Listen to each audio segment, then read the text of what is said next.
They told me the desert was empty, and most nights it felt like a truth you could scrape off the sky with a fingernail. The quiet of the high desert night shift at Station 17 was a kind of breathing. The world shrank to humming fluorescence, a glass door that never stayed clean, and a cooler that breathed like a sleeping animal. Highway 62 ran a dark scene beyond the pumps.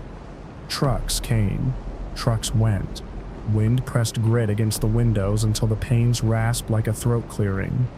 I kept the station alone after midnight. Corporate didn't spring for a second warm body unless it was a holiday or some biker festival. They gave me a button under the counter that would summon a deputy from 2 towns over, and a star-shaped sticker that said ask me about our loyalty program. Sometimes folks did. Mostly they wanted cigarettes, bad coffee, $10 of gas to make the edge of tomorrow. On a Tuesday gone thin, the radios were all static and long ads for injury lawyers. The hawk had nested in the bent satellite dish out back, and sometimes I could hear the chick whistling. But not that night. The wind died. The coolers cut off. The sudden silence had a different kind of pressure, the kind that lets you hear your own blood in your ears. Headlights rolled over the far hill, 2 big moons riding steady. I watched them through the security monitor, the way I always did, thumb at the panic button like a worry stone. The lights crested and came down slow and then went out clean in a place where no one ever kills their lights, 30 yards shy of the forecourt, at the edge of the scrub. For a second I thought the truck had died, but the engine was still running, a diesel thrum that arrived late, as if the air had to remember how to carry it. I couldn't see the cab in the dark beyond the canopy. The truck sat with its hazards off, its marker lights off, black as a thought you don't want. No movement in the cab shape, no door opening, no footwell glow, nothing. I waited for the driver to figure himself out. People do strange things on the graveyard shift. Sleep a minute, cry a minute, stare at the steering wheel like it owes them money, but they keep their lights. It's one of those unwritten rules that separate the road from the nowhere beside it. The compressor in the soda fountain ticked back on, and I flinched. My reflection in the convex mirror looked like a man someone had drawn with a blunt pencil.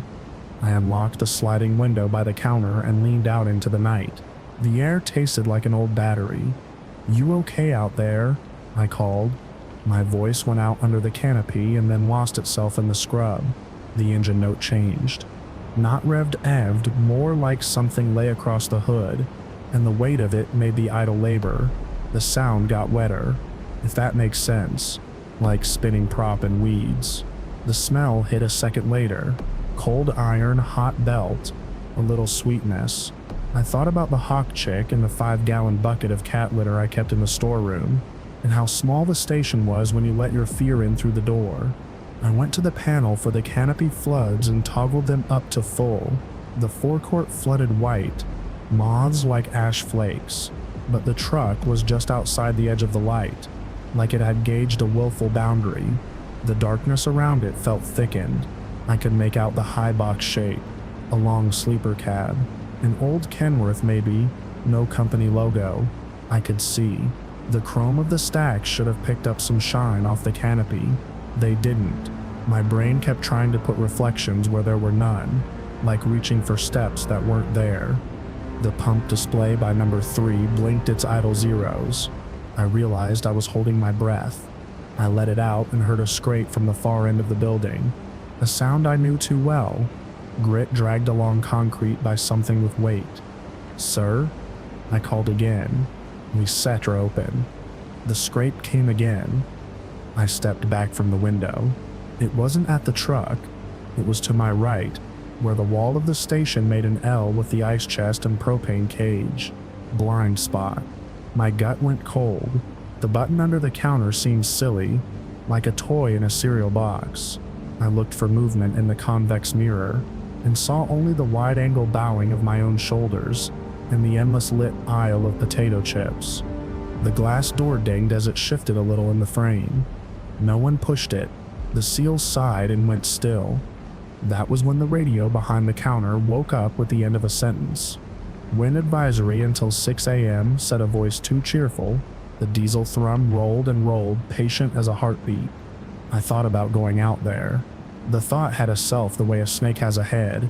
and it climbed onto the counter and looked me in the face. Maybe the driver was hurt. Maybe someone needed to be told to move along. I could feel the shape of the flashlight under the counter. The mag light had its own gravity. I took it up. When I stepped into the vestibule, the cooler breathed and went still again, as if holding its breath with me. The desert carries sound different than town. The night outside had the empty room hush of a house no one's lived in for a decade. I opened the door. Heat came off the concrete like breath. The canopy lights hummed. Moths hit the fluorescent sleeves with small dry ticks. I stood in the line between light and night, and the line felt real, like there was a ridge under my foot. "Hey," I called. "You need help?" The engine cut. It didn't spool down or cough or stutter. One instant there was a diesel idle, and the next there was just my blood in my ears. The change was huge in the small space of the forecourt. My body understood, separate from my head, and all the hair along my arms stood up. I did not want to step past the last pillar of the canopy, into the part where the light dropped away. I'm not ashamed to say it. That shadow had depth, like looking into a well, but the something in me that wears the shirt and clocks the hours and rings up the smokes made my foot move anyway. I took 3 steps, and the darkness took 3 steps back. That is the only way to say it. The truck didn't move. The night did. The edge of the light crawled across the gravel and never found tire. There was a moment, standing there halfway out into it, when I understood that whatever waited just beyond had more patience than me. It was the patience that mountains have. It could wait until I was an old man and my hands trembled and the station had been closed and reopened and closed again.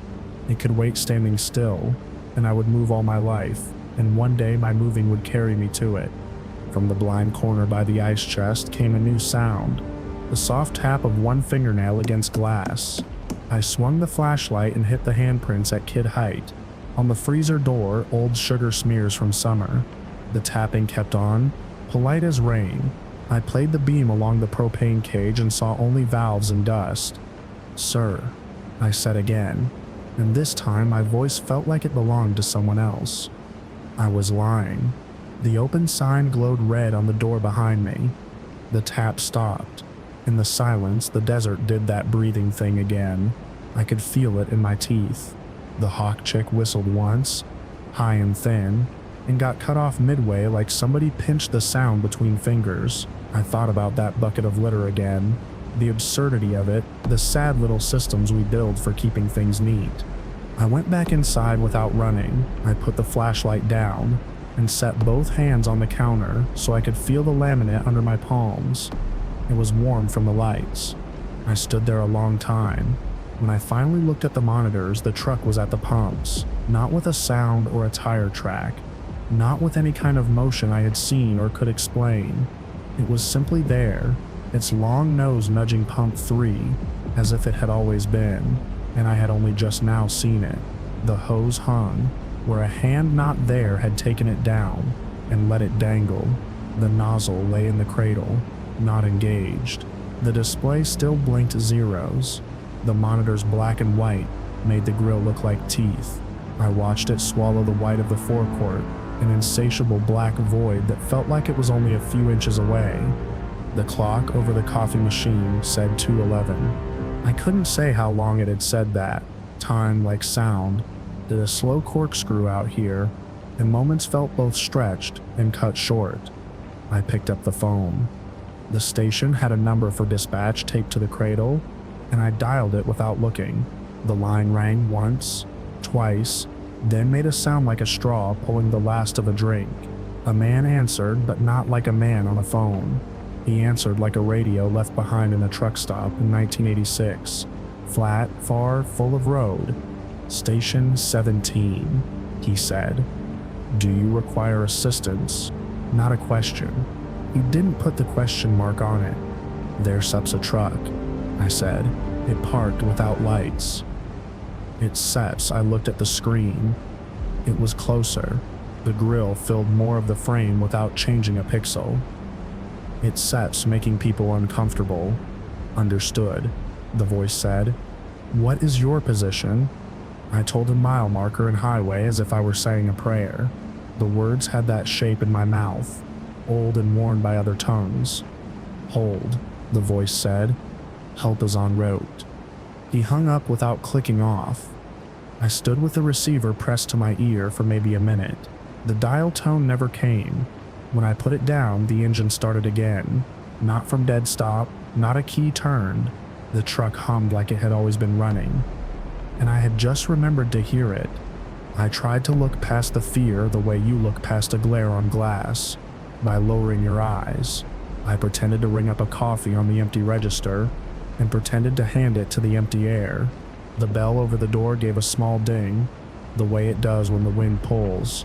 My stomach burned in a place that had nothing to do with food. The floodlights dimmed, not much enough that the moths thickened, enough that the glass reflected more of the inside. In the reflection I saw a figure standing where the beef jerky rack meets the hazmat spill kit, shoulders too narrow, head cocked. The reflection said someone was with me. The store itself said otherwise. I turned. No one. The figure stayed in the glass like it wanted to be caught there. Like a fly in amber, it lifted a hand in the reflection and set one finger against the inside of the pane. The tap was very gentle. The radio on the shelf said, "Help is en route," in the same voice as before, and then nothing. I don't remember deciding to go to the back room. I was there. I had the door open and the smell of cardboard and mop water made a small safe place in my head. I put my back to the breaker panel and slid down the wall and sat with my knees up and stared at the sand embedded in the concrete floor. My breath came back. I counted the seconds between the compressor clicking on and off to prove that seconds still existed. The station's back door, the one that opens onto the scrub, had a metal push bar with a dent in it from some long-forgotten delivery. In the silence, after the compressor cycled off, something pressed the bar from outside, slow and steady, as if testing it. The metal made a small animal groan. I stood and pressed my palm to the bar, like palm to palm in church. The pressure on the other side eased, then increased with more insistence. The bar held. The door had a chain. I could picture the chain. A crooked little thing, bright where the hook had rubbed it. The pressure stopped. A second later, dust sifted down from the sill, as if something had leaned against the door frame and then gone away. I thought about the dispatch voice saying help is en route, and wondered which direction help comes from when there is no one on the road, but you and an old Kenworth that never takes light. I thought about the way the dark moved back when I moved forward, like it needed me to make the first step. I thought about how many nights a place like this eats, and how many things find it easy to stand in the places people make for waiting. When I went back up front, the truck was at the pumps. It shouldn't have been. It was pump 3. The hose hung where a hand not there had taken it down and let it dangle. The nozzle lay in the cradle, not engaged. The display still blinked zeros. The monitor's black and white made the grill look like teeth. I stepped behind the counter and put both hands on the mag light. I said, "We don't take cash after midnight," because I needed to say something normal. The bell over the door dinged once, softly, as if someone had let themselves out. Headlights came over the hill again. A county cruiser lit blue in the distance. The truck's engine cut. Not a spool down, not a cough. One moment there, the next, not. The canopy floods flickered. All the tubes at once, then steadied. The monitor returned to the empty forecourt. No truck, no wet sheen on the concrete from fuel, no tracks in the dust, though there ought to have been plenty. The cruiser came in a little hot and overshot the first lane and had to back. Deputy's name was Lyle. A nice man with a chest like a refrigerator and polite eyes. He asked what the trouble was. I told him as straight as I could, and even as I said it, the words felt like someone else's story. He walked the forecourt. He checked the scrub. His radio hissed, and he turned his head to it like a man listening to rain. "You get coyotes out here at night," he said finally, not unkind. "They come right up to the door like dogs. Folks see eyes in the dark, hear a scrape. They think all sorts of things." I nodded. I signed a piece of carbon paper that said someone had responded. Lyle tipped 2 fingers off his brim and said to ring if anything else came up. When his taillights were 2 red bees drifting away, the station and I were alone again. I stood in the fluorescent and listened to the coolers breathe, and thought, help is en route. I thought the truck killed its lights in the same spot both times. I thought there weren't 2 times.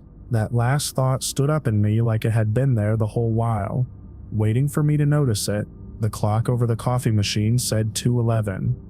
I finished out the shift. Dawn came and made the far hills pink like skin. The hawk chick whistled, as if nothing had ever pinched it.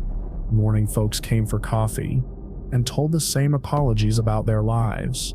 The day man Jose relieved me with a yawn that broke his face into a different person. I told him the canopy lights had flickered. He said they do that. On my way home, the highway crossed the dirt track that leads to a little memorial I always pretend not to see. I looked anyway, my stomach clenching as I recognized the familiar script. The cross had a metal plate screwed to it. Now, somebody had made it more permanent. The plate said, in memory of Ray Horse Malloy, father, husband, friend, under that parked without lights. I stood there with the heat already starting to climb, and the trucks howling by on the highway like someone tearing cloth. I could see the station sign from where I stood, red open in the dawn, and for a long time I didn't breathe. That evening, I bought a little nightlight from the dollar rack and plugged it into the outlet near the back door. It glowed a weak blue circle on the floor too small to matter. I did it anyway, when the silence came down and made that breathing place around me. I stood behind the counter with my hands on the laminate, and I said out loud without any idea who I was talking to, "You don't have to come in." The engine started out there in the dark, polite as always, and the lights never came on.